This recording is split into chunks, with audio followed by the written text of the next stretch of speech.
Oportunidade é aquilo que, se você não aproveitar agora, ela vai embora e nunca mais você consegue tê-la de volta. Há uma estátua na cidade de Paris dedicada à oportunidade. E nessa estátua, a oportunidade é descrita como um homem que tem asas de uma águia e que está na posição de um corredor veloz.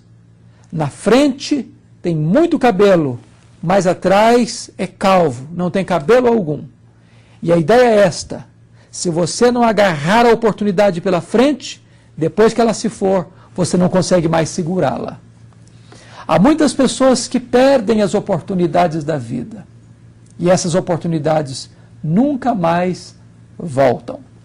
Quando se trata de coisas comuns, às vezes você pode ter outras chances, você pode conseguir outras possibilidades favoráveis. Por exemplo, quando um jovem não vai bem numa prova, ele pode fazer uma segunda prova.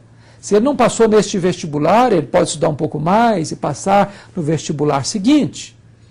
Um jogador que não ganhou uma partida pode melhorar o seu performance e conquistar resultados melhores numa outra partida. Um general que quase ganhou uma guerra pode ganhar uma outra guerra. Mas quando se trata de vida ou morte, não é possível perder uma oportunidade para alcançar nova lá na frente. Eu vou lhe dizer algo. Em relação a Jesus, você também precisa aproveitar as oportunidades. Porque pode ser que, se você desperdiçar esta oportunidade, será tarde demais. A Bíblia diz que hoje é o dia da salvação. Se hoje você ouvir a voz de Deus, não endureça o seu coração. Eu quero conversar com você hoje sobre uma família, a família herodiana. A Bíblia fala de 4 Herodes. Herodes o Grande, Herodes Antipas, Herodes Agripa I e Herodes Agripa II. Todos esses 4 Herodes tiveram contato direto ou indireto com a pessoa de Jesus, com a mensagem do Evangelho. Esses 4 Herodes rejeitaram ou perderam as oportunidades e todos eles pereceram. Herodes o Grande governava no tempo em que Jesus nasceu. E os magos vieram do Oriente para adorar o menino Jesus. Jesus tinha nascido em Belém, uma cidade muito próxima de Jerusalém. E quando aqueles magos vindo do Oriente chegaram em Jerusalém com o propósito de ir adorar a Jesus, logo Herodes buscou informações mais precisas por meio dos escribas.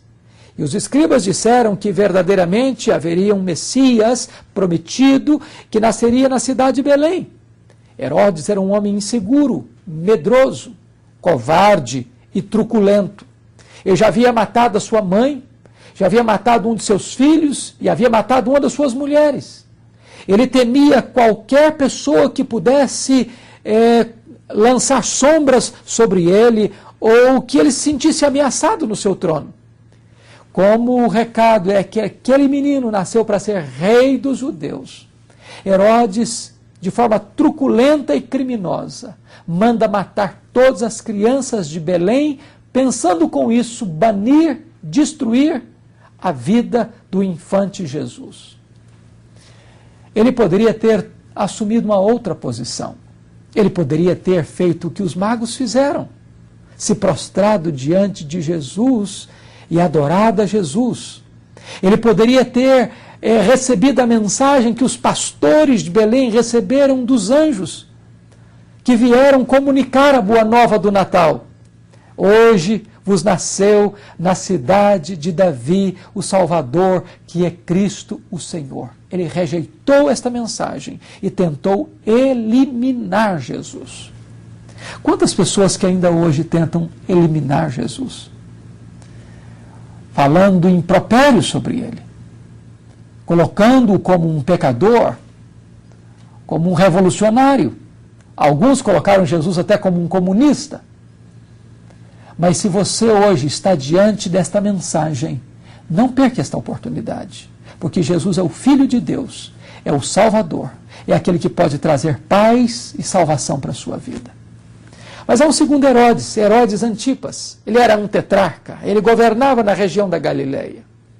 E foi este homem que mandou prender João Batista, porque João Batista denunciou o seu pecado. Esse Herodes divorciou-se da sua mulher e casou-se com a mulher do seu irmão Filipe.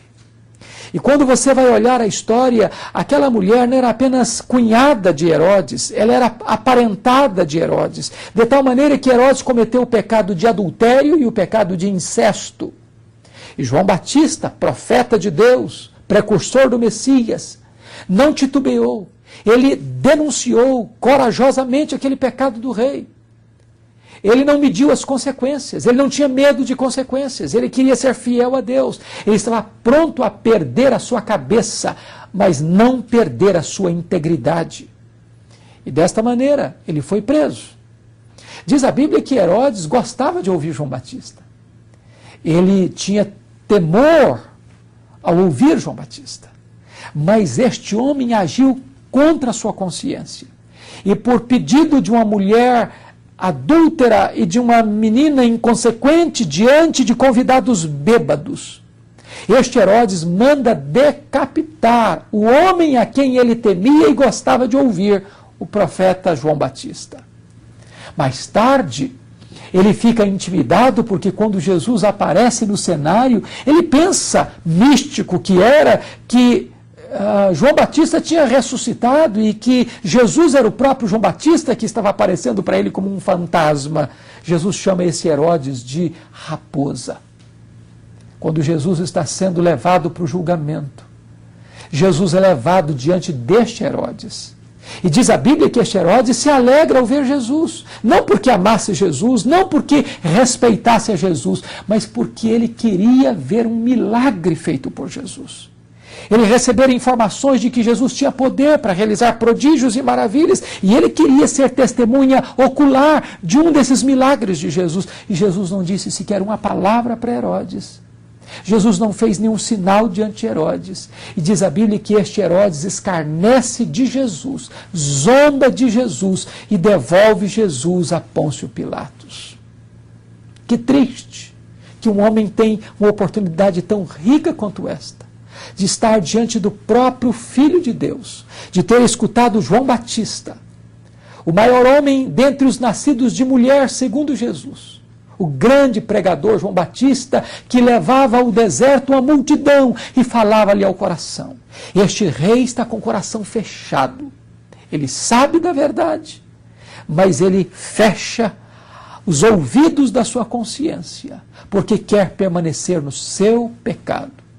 Este homem está diante do próprio Filho de Deus e perde esta oportunidade, não se arrepende e perece porque não ouviu a voz da consciência e não ouviu o evangelho da graça libertadora de Jesus Cristo. Quem sabe você, a sua família, tem tido tantas chances, tantas oportunidades. Quem sabe a sua família tem sido uma família abençoada, conseguindo e alcançando resultados tão extraordinários de liderança na sua cidade, de projeção política, de projeção econômica, como a família herodiana. Quem sabe você tem escutado a palavra de Deus, ouvido o evangelho de Jesus. Quem sabe você tem escutado os maiores pregadores desta nação. Você tem informações suficientes para se humilhar diante da poderosa mão de Deus, mas você também, à semelhança de Herodes, está jogando fora esta oportunidade da sua vida.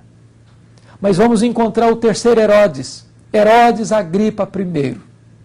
Foi este Herodes que, conforme o relato de Atos 12, prendeu alguns dos cristãos para os maltratar. Passou o fio da espada a Tiago, irmão do apóstolo João. E foi este Herodes que prendeu o apóstolo Pedro, com a intenção de entregá-lo à multidão, de entregá-lo à morte após a festa. Este homem, Herodes Agripa I, certamente ouviu o testemunho de Pedro. Talvez tenha até mesmo sido testemunha do sermão de Pedro em Jerusalém. Quem sabe tenha visto alguns dos grandes milagres operados pelos apóstolos na cidade de Jerusalém. Ele foi testemunha do poder de Deus que agiu no meio daquele povo, transformando milhares de pessoas, a alegria da igreja primitiva, que adorava Jesus, que amava Jesus, que proclamava o nome de Jesus. Mas ele, indiferente ao Evangelho, persegue o Evangelho, persegue os evangelistas, prende os cristãos, mata os apóstolos e quer destruir a igreja do Deus vivo. Perde a grande oportunidade da sua vida. Quem sabe, meu amigo, você tem tido tantas oportunidades. Você tem visto os milagres de Deus. Você tem escutado a palavra de Deus. Você tem ouvido os mensageiros de Deus. Quem sabe você tem visto milagres na vida de tantas pessoas. Pessoas que estavam perdidas e foram achadas. Pessoas que estavam doentes e foram curadas. Pessoas que eram cativas dos vícios degradantes e foram libertas. Pessoas que estavam indo para o inferno, que foram transformadas pelo poder do Evangelho. Mas você ainda não se rendeu a esta mensagem. Não faça o que Herodes Agripa I fez. Ele perdeu a grande oportunidade da sua vida. E em seguida diz a Bíblia que, discursando diante de uma multidão que o aplaudia, ele ouviu da multidão: não é voz de homem, é voz de um Deus. E ele não deu glória a Deus. E um anjo de Deus desceu do céu e o fulminou, sendo ele devorado por vermes, morreu diante daquela multidão. Perdeu a grande chance da sua vida. Mas esta família herodiana ainda tem um outro e um último herdeiro, Herodes Agripa II. Está lá em Atos dos Apóstolos, capítulo 26, que Deus põe diante desse Herodes o maior de todos os apóstolos, quem sabe o maior de todos os pregadores da igreja primitiva, o próprio apóstolo Paulo, que diante de uma reunião pomposa tem Paulo a chance e a oportunidade de fazer a sua defesa e dar o seu testemunho. E Paulo, que for um perseguidor do cristianismo, Paulo, que for um homem truculento e sanguinário, testemunha diante desse Herodes Agripa II o que Jesus fizera na sua vida, como Jesus mudara a sua vida, como Jesus transformara o seu coração. E diz a Bíblia que esse Herodes escutam a Paulo: acreditas, ó rei Agripa, nos profetas? Bem sei que acreditas. Este homem acreditava nos profetas. Ele acreditava que a palavra de Deus era verdade. Ele acreditava que o testemunho do Evangelho era verdadeiro. Ele acreditava que só Jesus era o Salvador. E ele então, à semelhança dos outros membros da sua família, evasivamente perde a última chance da sua vida quando responde para o apóstolo Paulo: Paulo, por pouco me persuades a me fazer um cristão. Sabendo da verdade, convencido da verdade, acreditando nos profetas de Deus, ele não tem coragem de tomar uma decisão por Jesus e perde a melhor e a última chance da sua vida. Meu amigo, eu não sei quantas oportunidades você pode ter ainda na vida, mas a Bíblia diz que hoje é o dia. Agora é o tempo. Este é o momento de você render-se a Jesus, de você largar mão de todas as desculpas, de todas as alternativas para driblar a sua própria consciência. Agora mesmo eu convido você a se render ao Filho de Deus. Chega de adiar esta decisão. Chega de tapar os ouvidos da sua consciência à voz do Evangelho. Agora mesmo é tempo de você se reconciliar com Deus. Eu quero orar com você, porque nesta hora você pode fazer a mais importante decisão da sua vida. Onde você está? Feche os seus olhos. Se você tiver a liberdade até de se ajoelhar aí onde você está, esta é a hora que você pode entregar o seu coração para Jesus e receber dele o perdão e a vida eterna. Então feche os seus olhos e ore comigo assim: ó Deus, eu acabo de ouvir mais uma vez a tua palavra. Eu tenho perdido tantas chances e tantas oportunidades na minha vida. mas eu não quero perder esta mais importante hora da minha história. Eu quero receber o Senhor Jesus como meu Salvador. Jesus, entra no meu coração, limpa-me de todos os meus pecados, lava-me, perdoa-me, transforma-me, liberta-me, salva-me. Eu me entrego aos teus pés, eu me rendo aos teus pés e eu te recebo, Jesus, como meu Salvador pessoal. Eu quero viver para o louvor da tua glória. Ó Deus, é a oração que eu te faço em nome de Jesus. Que Deus te abençoe, que você possa permanecer firme em Cristo Jesus e viver para o louvor da glória de Deus. Deus abençoe sua vida.